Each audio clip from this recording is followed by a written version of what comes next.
ፏፏቴ ቲዩብ አክብሮታዊ ሰላምታችን ይድረሳችሁ ተከብራችሁ ቻናላችን ቤተሰቦች፣ እነሆ የዕለቱን ሰበር ዜናዎች ወደ እናንተ ማድረስ ጀምረናል።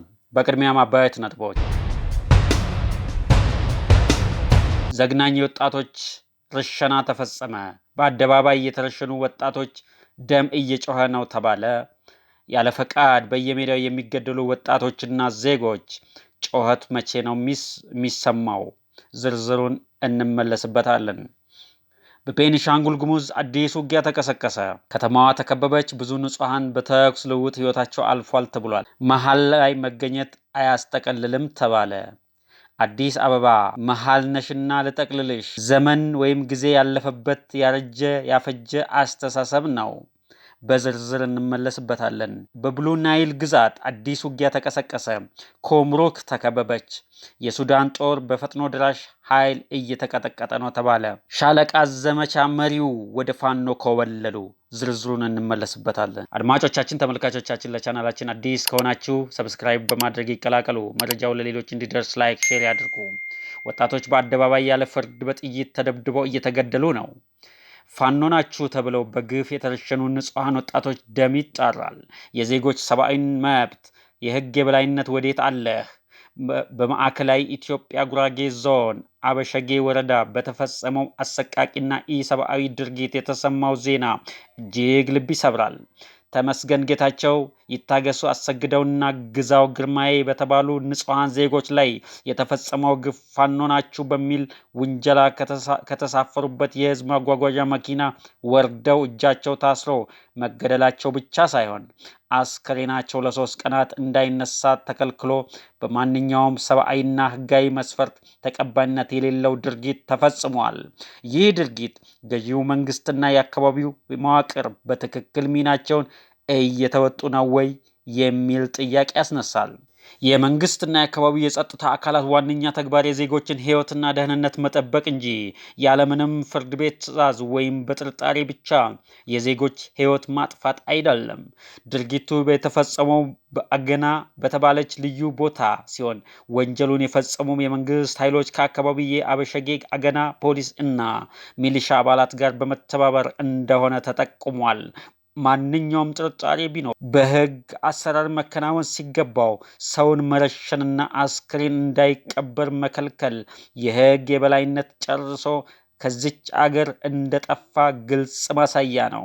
በመድረክ ደረጃ ስለ ሰላም ውይይትና እርቅ እየተወራ በተግባር ግን በየቦታው የንጹሃን ህይወት በግፍ የሚቀጠፍ ከሆነ የመድረኮቹ ታማኝነት ጥያቄ ውስጥ የሚወድቅ የዜጎች ህይወት ማዳን ያልቻለ የሰላም ወሬ ተግባር መፍትሄ ሊሆን አይችልም ተብሏል። መንግስት የዜጎችን ደህንነት የመጠበቅ ህገ መንግስታዊ ግዴታ ሊወጣ ይገባል። በበታች የጸጥታ አካላትና ሚሊሻዎች የተፈጸሙ መሰል የሰብአዊ መብት ጥሰቶች በአስቸኳይ በነፃና ገለልተኛ አካል ተመርምረው ጥፋተኞች ለህግ እንዲቀርቡና ለዜጎች ዋስትና የሚሰጥ አሰራር እንዲዘረጋ ማድረግ አገሪቱን እየመራ ካለው መንግስት የሚጠበቅ ዋና ኃላፊነት ሊሆን ይገባል ሲሉ ዜጎች እየገለጹ ይገኛሉ። እናንተስ ምንድነው ሀሳባችሁ? በኮሜንት ሴክሽን ላይ አስቀምጡልን። በቤኒሻንጉል ክልል አዲስ ብጥብጥ ተነስቷል። በክልሉ ውስጥ በምትገኘው ግልገል በለስ ከተማ ትናንትና ከንጋት 12 ሰዓት ጀምሮ ዲባጤ በተባለ አቅጣጫ የተከፈተ ተኩስ ከተማዋን ሙሉ ለሙሉ ቁጥጥር ስር ለማዋል ያለመ እንቅስቃሴ ተደርጎ እንደነበር ተገለጸ።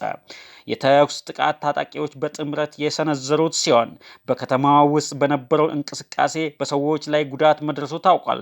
የደረሰው ጉዳት ዝርዝር ለጊዜው አልታወቀም። ይሁን እንጂ የመንግስት የጸጥታ ኃይሎች ባደረጉት የተቀናጀ እርምጃ አካባቢውንና ከተማዋን ሙሉ በሙሉ ለማዳን መቻሉ ተረጋግጧል። መሀል ላይ መገኘት አያስጠቀልልም ተባለ። አንዳንድ ወገኖች የአዲስ አበባ በኦሮሚያ እምብርት መገኘት በመጥቀስ ከተማችንን የኦሮሚያ አካል ማድረግ እንደሚገባ ሲሟገቱ ይታያሉ። እውን መሀል መገኘት ግዴታ አካል ያስደርጋል ወይ? አዲስ አበባ፣ ኦሮሚያ በአንድ አገር ውስጥ የሚገኙ ናቸው። ሁለቱ ግን የተለያየ ማህበራዊ፣ ኢኮኖሚያዊ፣ ፖለቲካዊ ነባራዊ ሁኔታ ውስጥ ያሉ ናቸው። ሌሴቶ የምትባለው አፍሪካዊት አገር ሙሉ በሙሉ የምትገኘው ደቡብ አፍሪካ ውስጥ ነው። ደቡብ አፍሪካውያን ግን መሃላችን ስላለሽ መሬቱ የኛ ስለሆነ የኛ ርስት ላይ ስለሆንሽ የኛ ነሽ ሲሉ አይደመጡ። ራሷን የቻለች አገር ነች። የዓለም ትንሿ አገር ቫቲካን የምትገኘው ጣሊያን ውስጥ ነው። ያውም የጣሊያን ዋና ከተማ ሮም ውስጥ ነው። ነገር ግን የሮም ከተማም ሀገረ ጣሊያንም ሊውጧት አልሞከሩም። ሀገረ ሳን ማሪኖ ዙሪያዋ ጣሊያን ነው። እንደ ሀገር ራሷን ችላ ከመኖር ያገዳት የለም። የማያግባቡ ትናንቶችንና አዲስ አበባንና አካባቢዋን ያሉ የኦሮሚያ ከተሞች በሚያስተሳስር ሰፊ ልማት ላይ ማተኮርና በአዲስ አበባውያን እና የኦሮሚያ ወንድማማቾች ህዝቦች መካከል የጋራ ወንድማማዊ ምክር እና ድርድር ማድረግ ነው ሲል የአዲስ አበባ ተወላጆች ህብረት ይገልጻሉ።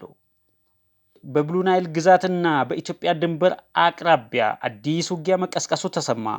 ከአንድ ወር በፊት የሱዳን መደበኛ ጦር ስትራቴጂካዊቷን የኮምሮክ ከተማ መቆጣጠሩ ይታወቃል። በወቅቱ ጦሩ ከተማዋን ሲቆጣጠር የፈጥኖ ደራሽ ኃይል ጦር ወደ ኋላ አፈግፍጎ ነበር። ሆኖም ዛሬ በወጣው መረጃ መሰረት በሸረሪና ውጊያ ተሳትፏል በሚል የተወነጀለው የፈጥኖ ደራሽ ጦር በሱዳን ጦር ላይ አዲስ መልሶ ማጥቃት ከፍቷል። ይህንን ተከትሎ በአሁኑ ሰዓት በአካባቢው ከባድ ውጊያ እየተደረገ ይገኛል ተብሏል።